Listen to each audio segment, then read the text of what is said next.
Bonjour à tous et bienvenue pour cette nouvelle vidéo sur la chaîne de Tenorshare. J'espère que vous allez tous très bien. Bienvenue pour ce nouveau tuto qui vous permettra aujourd'hui de réparer un iPhone qui reste sur un écran noir et donc qui ne s'allume plus grâce à différentes solutions fonctionnelles en 2022. Donc j'espère que ça vous sera d'une très grande utilité et sans plus tarder, commençons tout de suite par la première méthode qui consiste à bien recharger votre iPhone car il est possible que celui-ci ne s'allume pas en raison d'un manque de batterie. Et si vous voulez un autre conseil, vérifiez bien le câble que vous avez car il est possible que celui-ci soit endommagé et donc qu'il ne permette pas de bien recharger votre iPhone.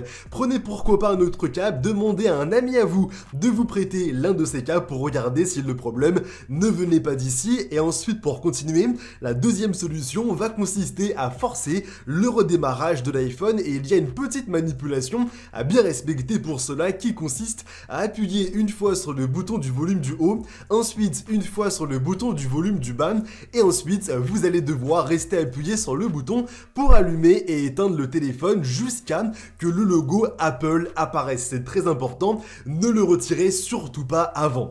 Ensuite, lorsque celui-ci sera bien redémarré, vous n'aurez normalement aucun problème pour de nouveau l'utiliser. Si malheureusement ces deux méthodes ne fonctionnent pas, la troisième va consister à utiliser un outil de réparation de l'intégralité du système iOS qui se nomme Rayboot. Le lien pour l'obtenir sera dans la description de la vidéo et celui-ci est compatible aussi bien sur Windows et sur Mac. Lorsque vous l'aurez bien, il vous suffira de connecter à l'aide d'un câble USB votre iPhone à votre PC et ensuite à cliquer sur la première catégorie qui est donc la réparation en cliquant sur commencer. Lorsque vous serez bien dedans, vous aurez deux possibilités. La réparation standard qui vous permet simplement de réparer les problèmes mineurs et ne fera pas perdre vos données, comme notamment les contacts, les messages, les photos, vidéos et ainsi de suite, et même les applications. Mais aussi la deuxième méthode, c'est simplement la réparation avancée, qui elle de son côté est vraiment présente pour les problèmes majeurs, mais qui fera perdre vos données que vous pourrez tout de même bien récupérer grâce à une sauvegarde que vous aviez peut-être sur iCloud, iTunes ou même directement sur un PC ou sur un Mac. Mais je vous rassure maintenant par rapport à ce problème précisément, la réparation standard va amplement vous suffire. Il vous suffira donc de bien cliquer dessus. Il y aura désormais deux grandes étapes. La première qui va consister à avoir la dernière mise à jour de iOS directement sur Rayboot. Vous n'aurez strictement rien à faire, c'est Rayboot qui s'occupe de tout et qui va trouver automatiquement la dernière mise à jour de iOS. Et ensuite, lorsque vous l'aurez bien, elle fait à peu près 5 Go.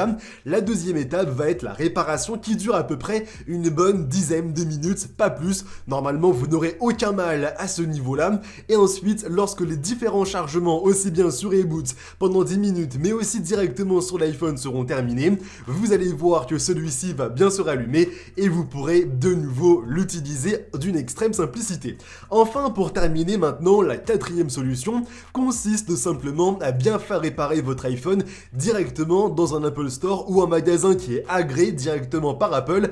N'allez pas n'importe où, sinon la garantie ne pourra pas fonctionner. Mais en tout cas, si vous voulez un conseil, rendez-vous directement dans un Apple Store, au moins pour qu'ils vous disent combien cela vous coûtera, mais surtout aussi d'où provient le problème que vous avez. Moi maintenant, j'espère évidemment que la vidéo en ma compagnie vous aura plu. Si jamais c'est le cas, n'hésitez pas à nous laisser un maximum de pouces bleus. C'est la petite récompense qui nous fait toujours très plaisir, mais aussi à vous abonner pour ne pas rater toutes nos prochaines vidéos. Maintenant, je vous dis à très bientôt pour de nouveaux tutos. Allez, bye tout le monde!